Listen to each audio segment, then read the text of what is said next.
napuntahan natin ng nakaraan. Dati. Hintayin kita doon.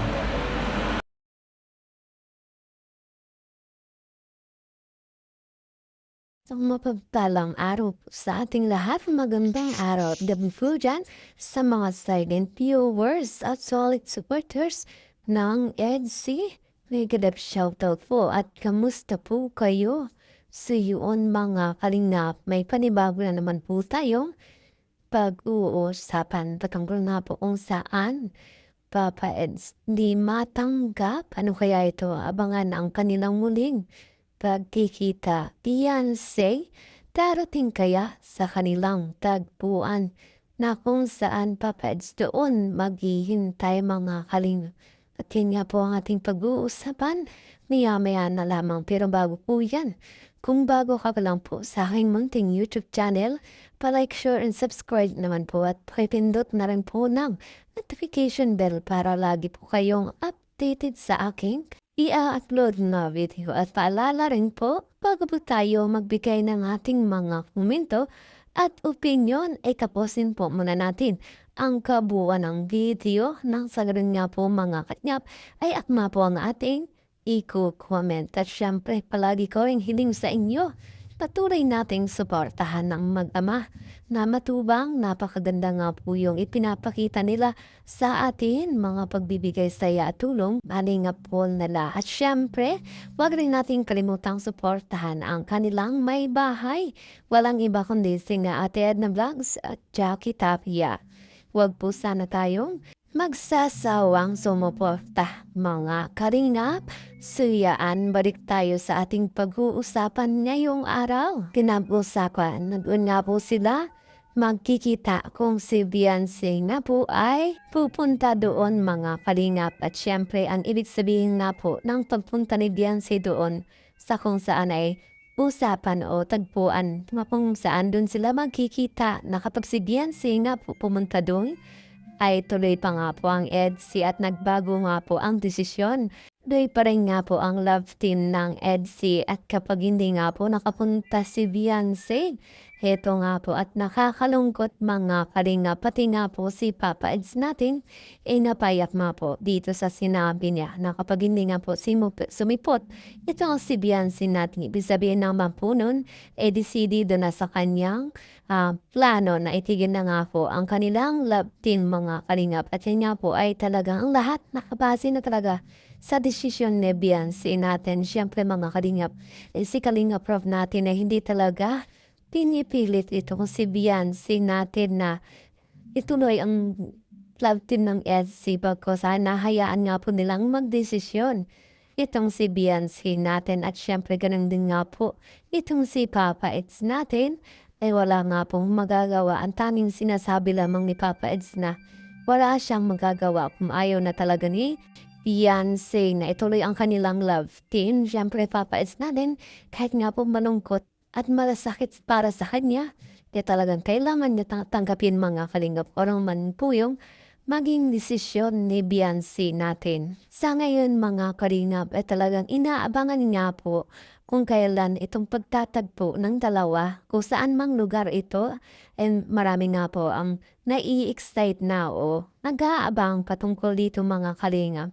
At syempre, i-upload din nga po yan ni Kalinga Prab kung kailan nga po o saan man gaganapin ito.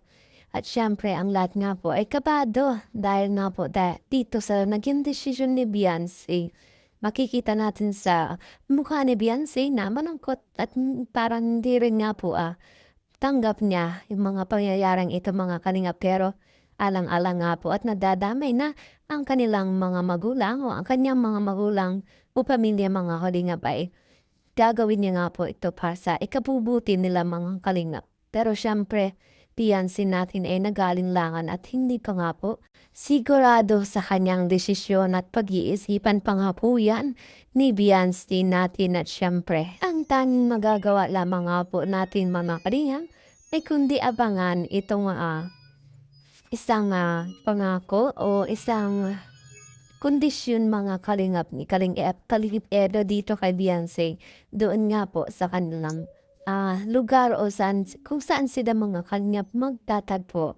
Lamang nga po ang final decision ni Beyonce na kailangan niyang pag-isipan mga kalingap. At syempre lahat tayo dyan ay kinakabahan. Grabe nga po no mga kalingap, wala pa nga po yung final decision ni Beyonce natin ay halos nararamdaman na nga po natin na para si Beyonce natin mga kalingap ay susuko at syempre iyan nga po talaga ay si Papa Eds natin nagsasabing wag siyang sumuko dahil yan lamang nga po ay isa sa mga pagsubok at ayon din kay Papa Eds kung siya lamang nga po kayang-kaya niya at dahil manhidan na rin nga po siya sa mga pangbabash mga kalingap. Pero ito si Beyonce nga po ay naiintindihan niya na ito si Beyonce ay medyo bata pa nga po, nasa 18 years old pa lang masyadong emotional pa mga kalingap at nakakaramdam pa ng mga pangbabash, mga sakit mga kalingap na mga sinasabi ng ilan.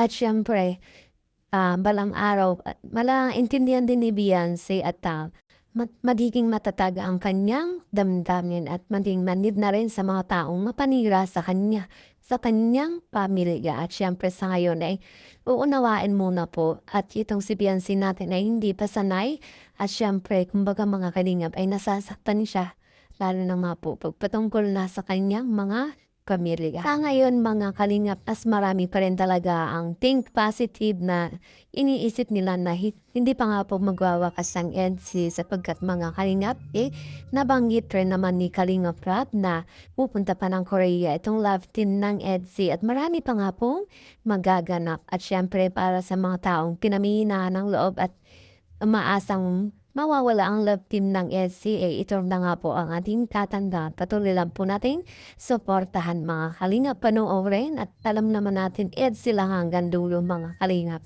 At sa ngayon, ito nga po, itong si Beyonce natin patuloy na nag-aaral at syempre iniisip kung ano nga ba ang magiging final decision dito sa kanilang love team sa EDSI mga kalingap. Syempre Papa EDSI laging nakahanda sa kung ano man ang maging decision ni Beyonce natin kahit nga po marami ang nasasaktan dito mga kalingap. Hindi lamang nga po si Papa Eds kundi mga supporters nating mga solid. At ganun din nga po yung mga magulang ni Beyonce na talagang napamahal na dito sa Team Kalingap. At ganun din kay Papa Eds mga kalingap. At yan nga po ang aking update ngayong araw patungkol kung saan Papa Eds hindi nga po matanggap, abangan nga po ang kanilang muling pagkikita na kung saan mga kalingap Beyonce darating kaya sa kanilang tagpuan na kung saan ay isang kondisyon na kapag pumunta nga po si Beyonce, ibig sabihin lang naman po ay nagbago na ang kanyang desisyon mga kalingap. At alam na po natin, pag hindi sumipot itong si Beyonce, ibig sabihin naman po ay yung kanyang desisyon ay sigurado na nga pong ititigil na ang love team ng EDSI.